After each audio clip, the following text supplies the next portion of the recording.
हे what's up guys, welcome back once again. So दोस्तों, आज की कहानी जो एक्सप्लेन करने जा रहे हैं उसका नाम है रेड। ये उन 400 औरतों की सच्ची कहानी है जिन्हें इस बात के लिए मारा गया क्योंकि वो बस जापानीज नहीं थी। तो कहानी शुरू होती है एक होटल से जहाँ पर काफी सारे लोग मौजूद हैं, जिनमें से कुछ सैनिक भी हैं जो अपने परिवार के साथ टाइम स्पेंड कर रहे हैं। उन्हीं में से एक वेटरन सोल्जर अपने दोस्तों से कहता है कि जापानीज आर्मी कभी भी अमेरिका से जंग जीत नहीं सकती, वो क्या कोई और देश कभी ऐसा नहीं कर सकता। और तभी एक जोरदार धमाका होता है जिससे पूरा होटल गूंज उठता है। एक सैनिक भागते हुए आता है और सबको बताता है कि जापानीज आर्मी हमारे देश में घुस चुकी है, इसलिए सभी को अब चौकन्ना रहना होगा। अब जितने भी बच्चे या फिर औरतें थी उन्हें जल्दी से पास खड़े शिप में बैठाया जाता है और साथ में कुछ लाइफ जैकेट भी दी जाती है। दरअसल ये शिप शहर से दूर जा रहा था जहाँ वो औरतें और बच्चे सेफ रहेंगे। फिर जितने सैनिक होटल में मौजूद थे उन्हें फौरन बॉर्डर बुला लिया जाता है। सभी लोग डरे हुए हैं और इसी तरह से आज की रात बीत जाती है। लेकिन अगली सुबह उस शिप पर बैठी कुछ औरतों के लिए आखिरी सुबह होने वाली थी, क्योंकि जापानीज आर्मी जेट से उस शिप पर हमला कर देती है, जिससे कई सारे बच्चे और औरतें मारे जाते हैं। कुछ पानी में कूद जाती है और उन्हें लाइफ बोट से बचा लिया जाता है, लेकिन आधे से ज्यादा मारी जाती है। इन्हीं में से हम 3 औरतों को देखते हैं, जो कि थी रोजमेरी, एक ऑस्ट्रेलियन नर्स सुजैन और एक अमेरिकन सिटीजन एड्रियानी। अब इन तीनों को किसी बोट पर जगह नहीं मिलती, इसलिए वो ऐसे ही पानी में तैरती रहती है। वो कई दिनों तक ऐसी लहरों के साथ तैरते हुए एक जापानीज आइलैंड पर पहुंच जाती है, जहाँ के जंगल में बहुत ही ज्यादा कीचड़ था, सूखी जमीन का कोई नामो निशान नहीं था। पर ये फिर भी जैसे तैसे करके आगे बढ़ती रहती है, क्योंकि इन्हें अपनी जान बचानी है। कुछ देर चलने के बाद उन्हें एक रोड दिखाई देता है जहाँ पर जापानीज आर्मी की टोली आ रही थी। अब कार से एक आर्मी सीनियर बाहर निकलता है जिसका नाम था जकार्ता। वो इन लोगों को लिफ्ट देकर एक छोटे टाउन तक पहुंचा देता है। अब बीच रास्ते में एंड्रियान उस ऑफिसर से कहती है कि आप लोगों ने उस शिप पर हमला करके अच्छा नहीं करा, उसमें कितनी मासूम बच्चे और औरतें की जान चली गई, ये सब जेनेवा लॉ के अगेंस्ट है। लेकिन वो उसे बताता है कि जापान ने ऐसे किसी पेपर पर आज तक कोई साइन नहीं करा और ना ही आगे करेगा, हम कोई भी लॉ नहीं मानते हैं। और ये बोलकर वो उसे टाउन में छोड़कर चला जाता है, जहाँ पर कुछ आर्मी सोल्जर को देखते हैं जो तीनों को घसीटते हुए एक दूसरी जगह ले जाते हैं। जहाँ का मंजर देख के तीनों को पता चल जाता है कि वो इस सफर में अकेले नहीं है, बल्कि उनके साथ न जाने कितने लोगों के परिवार शामिल है। तो दोस्तों, जापानीज आर्मी ने असल में जितने भी लोग शिप से कूदे थे सभी को पकड़ लिया था और अब उन्हें बंदी बना लिया गया था और एक ऐसी जगह पर रखा गया था जहाँ न खाने को खाना है और न ही पीने को पानी।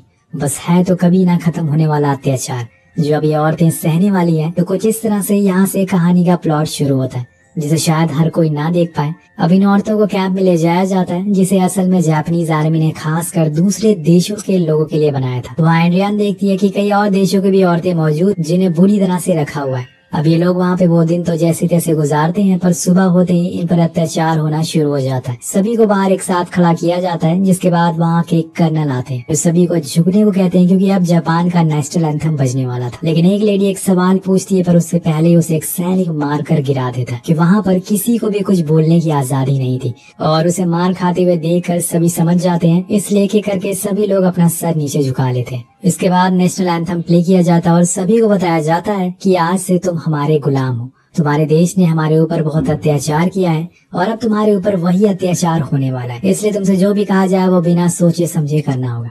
अब इसके बाद वहाँ पर एक कूड़ा फेंकने वाली ट्रक आती है, जिसमें वो बचा हुआ खाना था जो जापान के लोगों ने फेंक दिया था या फिर सड़ चुका था, वो इन औरतों के सामने फेंक दिया जाता है और कहा जाता है कि ऐसे खाओ। अब उनके पास कोई रास्ता नहीं था, इसलिए वो खाना उन्हें खाना पड़ता है, क्योंकि इनके अत्याचार से क्या पता वो बच भी जाएं, पर भूख से नहीं बच सकते। उस दिन के बाद इनके साथ और भी बुरा बर्ताव होना शुरू हो जाता है। इन लोगों से कड़ी धूप में मजदूरी करवाई जाती है, सैनिकों के लिए पानी भरवाया जाता है और उन्हें नहलाने को भी कहा जाता है। जो औरतों को ये सब सही नहीं लगता, पर उन्हें जबरदस्ती ये सब करवाया जाता है। अब कुछ औरतें वहाँ थी जो बीमार हो गई थी, पर उनसे भी जबरदस्ती काम करवाया जाता है, चाहे वो मर ही क्यों ना जाए। वो कहते हैं ना कि इस दुनिया में सबसे ताकतवर योद्धा माँ होती है, और माँ तो एक औरत ही होती है जो देखने में भले ही कमजोर लगती हो, लेकिन हर मुश्किलें झेल सकती है। ये सारी औरतें भी कुछ इस तरह से हर रोज लड़ रही थी, पर हार नहीं मान रही थी। सभी एक दूसरे से दोस्ती कर लेती है और हमेशा साथ रहने का वादा करती है, ताकि उनकी हिम्मत बनी रहे। वे एक दिन रोजमेरी को वहाँ पे रहने वाली एक औरत से पता चलता है कि इस कैंप से थोड़ी ही दूर पर आदमियों का कैंप है, जहाँ पे शायद उसके पति को रखा गया हो और हो सकता है कि वो आगे जाकर उसे मिल सके। और ये सुनकर वो काफी खुश हो कि चलो कोई तो अच्छा काम हुआ।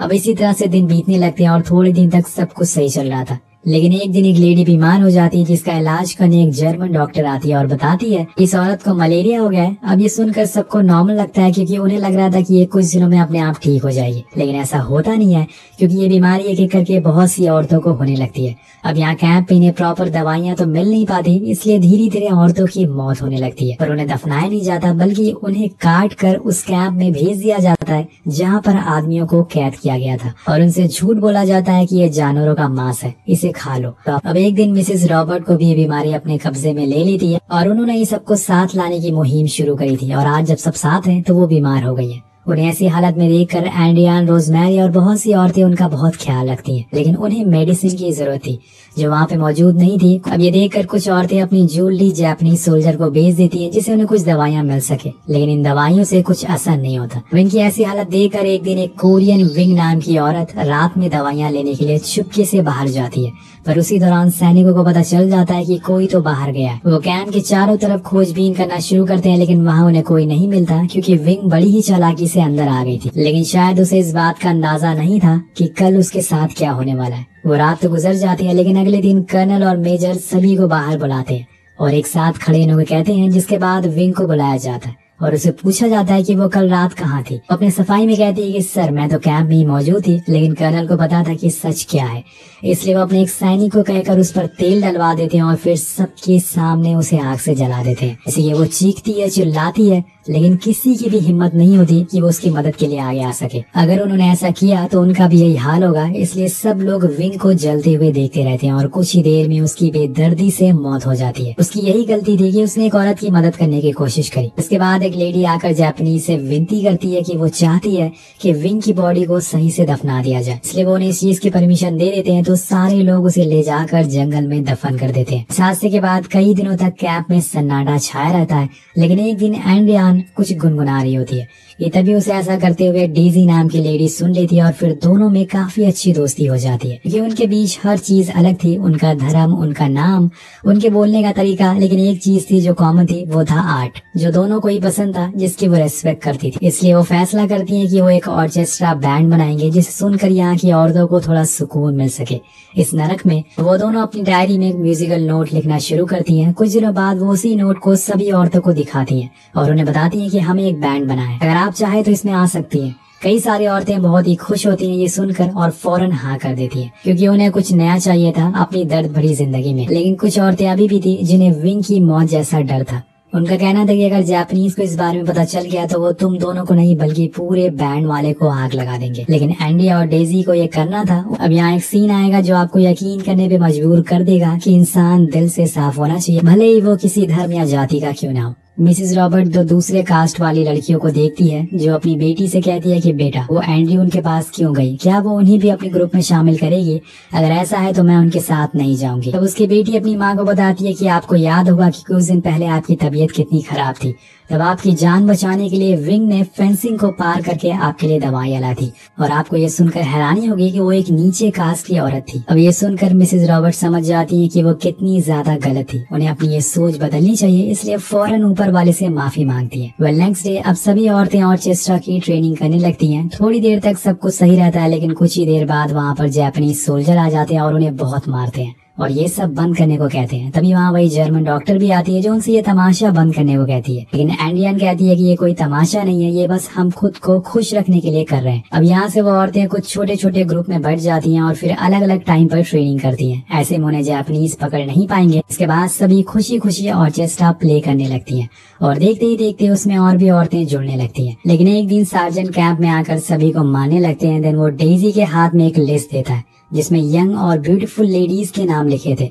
उन्हें फौरन तैयार होने को कहा जाता है, जिसके बाद वो उन सारी लड़कियों को एक ट्रक में बैठाकर आर्मी के हेड ऑफिसर के घर लाते हैं और सभी को लाइन में खड़ा कर दिया जाता है और उन्हें बताया जाता है कि जिन जिन औरतों को अच्छे कपड़े, अच्छे पैसे, अच्छा खाना चाहिए वो इधर आकर खड़ी हो जाए, क्योंकि वो अब से आर्मी हेड की मिस्ट्रेस है, यानी कि नौकरानी है और उन्हें उनकी सेवा करनी होगी। पहले तो कोई सामने नहीं आता, लेकिन फिर एक एक करके लड़कियां आगे आने लगती है। बाकी औरतें उन्हें ऐसा करने से रोकती हैं, लेकिन उन औरतों का कहना था जंग ऐसे ही चलती रहेगी, वो कभी खत्म नहीं होगी और वो ऐसे दर्दनाक मौत नहीं मरना चाहती, इसलिए जो उनके बचे हुए दिन है वो उसे थोड़े आराम से जीना चाहती है। इन कुछ औरतें अभी भी आगे नहीं आती। उनका मानना था कि वो हमेशा अपने हस्बैंड की रहेंगी, जिसके बाद उन्हें कैंप वापस भेज दिया जाता है। कई साल बीत जाते हैं और जंग अभी भी कायम थी। लोग आपस में लड़ रहे थे यहाँ के लोग अपनी जिंदगियों से जूझ रहे थे और बहुत सी औरतें अपना दम भी तोड़ चुकी थी। अब एक दिन सुजैन गलती से उसी जर्मन डॉक्टर के रूम में चली जाती है, जहाँ पर वो देखती है कि वो डॉक्टर एक मरी हुई औरत के मुंह से एक सोने का दांत को निकाल रही है। ये सब देख के सुजैन को गलत लगता है। वो डॉक्टर का कहना था कि ये दांत अब इस लेडी के किसी काम का नहीं है, लेकिन ये मेरे और तुम्हारे काफी काम आ सकता है। इससे हम दवाइयाँ खरीद सकते हैं जिससे ये इलाज हो सके। यहाँ सुजैन को समझ आता है कि ये जर्मन लेडी भी उन्हीं की तरह है, यहाँ पर एक कैदी है, लेकिन ये बस एक डॉक्टर है। जर्मन लेडी कहती है कि मैं चाहती हूँ कि तुम भी ये काम सीख लो ताकि मेरे बाद तुम अपने लोगों की मदद कर सको। सुजैन भी उसके कामों में रुचि दिखाने लगती है। अब एक रात जब एड्रियान वॉशरूम से लौट रही होती है, भी एक जापानीज सैनिक आकर उससे बदतमीजी करने लगता है, जिसके जवाब में एड्रियान उसे 30 से घूसा मारती है। लेकिन तब तक वहाँ पर बहुत सारे लोग आ जाते हैं। जब एड्रियान की सुबह होती है तो वो खुद को एक पिंजड़े में बंधा हुआ पाती है। इसी बीच वहाँ पर मेजर आता है जो उसे कल रात के बारे में पूछता है। सच सच बताने लगती है, लेकिन असल में सैनिकों ने मेजर को एड्रियान के बारे में गलत बताया था। इसकी वजह से उन्हें लगता है कि वो झूठ बोल रही है, इसलिए वो उसे बहुत मारते हैं और वहीं छोड़ देते हैं। उसकी ऐसी हालत देखकर कैंप की सारी औरतें कर्नल के पास जाती हैं एड्रियान की जिंदगी की भीख मांगने, लेकिन कर्नल उनकी बातों पर कुछ ज्यादा गौर नहीं करते, जिस वजह से एक लेडी कहती है कि आप में और मेजर में कुछ खास फर्क नहीं है, आप भी उन्हीं की तरह क्रूर किस्म के इंसान हैं। तो कर्नल कहता है कि ठीक है, मैं ऑर्डर दे दूंगा उसे छोड़ने का। जिसके बाद एड्रियान वापस कैंप में आ जाती है और उसी रात सभी औरतें इकट्ठा होकर पहला ऑर्केस्ट्रा बैंड प्ले करती हैं और उसे सुनकर सभी सैनिक बाहर आ जाते हैं, यहाँ तक कि कर्नल भी। लेकिन कोई आगे आकर उन औरतों को नहीं रोकता और सभी उस मधुर आवाज में खो जाते हैं। ऐसा लग रहा था कि बीहड़ जमीन में कोई फूल उग गया हो। सभी उस आवाज में खो जाते हैं और आखिर में उनके लिए तालियां भी बजाते हैं। चीज हमें दिखाती है कि कोई भी देश का नागरिक जंग नहीं चाहता है, क्योंकि जंग सिर्फ लोगों की जान लेती है, लेकिन कुछ पावरफुल लोग हैं जो अपने फायदे के लिए ऐसा करते हैं। अब एक दिन सभी को बाहर बुलाया जाता है और उन्हें बताया जाता है कि जापान सारी जंग जीत रहा है और अब ऑस्ट्रेलिया भी उनके साथ मिला है। इसकी बात सुनकर सुजैन मन ही मन कुछ बोलती है, जिसे कि मेजर सुन लेता है और वो उसे सामने बुलाकर वही बात दोबारा कहने को बोलता है, लेकिन वो जवाब नहीं देती। तो मेजर उसे सजा देता है जो कुछ इस तरह की होती है। उसके आसपास कुछ नुकीले हथियार लगा दिए जाते हैं। अगर वो थोड़ा सा भी नीचे झुकी तो वो कीले उसके शरीर में घुस जाएंगी। सुजैन पूरी रात वैसे ही बैठी रहती है, वो जरा से भी नहीं हिलती और उसकी इस हिम्मत को देखकर मेजर भी बहुत परेशान था और आखिर में वो भी हार जाता है और उसे जाने देता है। इसके बाद हम कैंप में हर रोज बैंड प्ले होने लगता है, जिससे को मेजर और कर्नल भी एंजॉय करते हैं और उन्हें गिफ्ट में सोप दिए जाते हैं, क्योंकि वो पिछले 4 सालों से सोप से नहाई नहीं थी। दिनों बाद हमें लोगों को एक नई जगह पर शिफ्ट कराया जाता है। बीच रास्ते में उन्हें वहाँ लड़कियां भी दिख जाती हैं जिन्होंने मिस्ट्रेस बनने का फैसला किया था। वो एकदम साफ सुथरे कपड़े पहनकर बैठी हुई थी और उन्हें देखकर ये लोग विश करते हैं कि काश हम भी वहाँ बैठे होते, लेकिन उन्होंने वो मौका गवा दिया। और तभी वहाँ पर रोजमेरी को उसका हस्बैंड दिख जाता है, जिसे जापानीज सोल्जर लेकर आए थे। पता चल चुका था कि अब ये लोग उसे मार डालेंगे, इसलिए वो बस उसे देखती ही रह जाती है और सोचती है कि काश वो एक बार उससे मिल पाती। लेकिन तभी उसका ट्रक वहाँ से निकल जाता है और उसकी ख्वाहिश अधूरी रह जाती है, वो पूरी तरह से टूट जाती है। औरतों को अब एक ऐसी जगह पर रहने को कहा जाता है जहाँ पर सोने को ना तो कोई चटाई थी और ना ही पीने का सही पानी। वो जगह पूरी तरह से खंडर थी, लेकिन अब उन्हें वहाँ रहना ही पड़ेगा। वहाँ पे इनको खाने के लिए कीड़े मकोड़े और सांप दिए जाते हैं, क्योंकि जापानीज आर्मी अब इन पर पैसे नहीं खर्च करना चाहती। इसी बीच रोजमेरी की तबीयत खराब होती जा रही थी, क्योंकि उसने जब से अपने हस्बैंड को देखा था वो अंदर से टूटती जा रही थी। उसने फैसला किया कि वो जीना नहीं चाहती है। उसकी दोस्त उसे समझाती है कि हिम्मत मत हारो, हम जरूर बचकर यहाँ से निकलेंगे। और तभी वो डॉक्टर से उसके बारे में पूछती है। डॉक्टर उसे समझाती है कि उसने मन बना लिया है कि वो ऐसी क्रूर दुनिया में नहीं जीना चाहती जहाँ उसके प्यार को समझा ना जाए। कभी गॉड हमारे साथ इंसाफ नहीं करते, और बताती है कि वो बस कल तक ही जिंदा रह पाएगी। अब रोजमेरी उस रात सो जाती है और अगली सुबह उसकी आंख ही नहीं खुलती। जी हाँ दोस्तों, उसकी मौत हो चुकी थी। रोजमेरी का फ्यूनरल होता और सभी औरतों की उम्मीदें टूट चुकी थी जब वो अपनी ही साथियों को अपने सामने मरता हुआ देखती हैं। इस कैंप में अब सभी औरतों की हालत बहुत खराब हो गई थी, सभी बहुत कमजोर हो चुकी थी।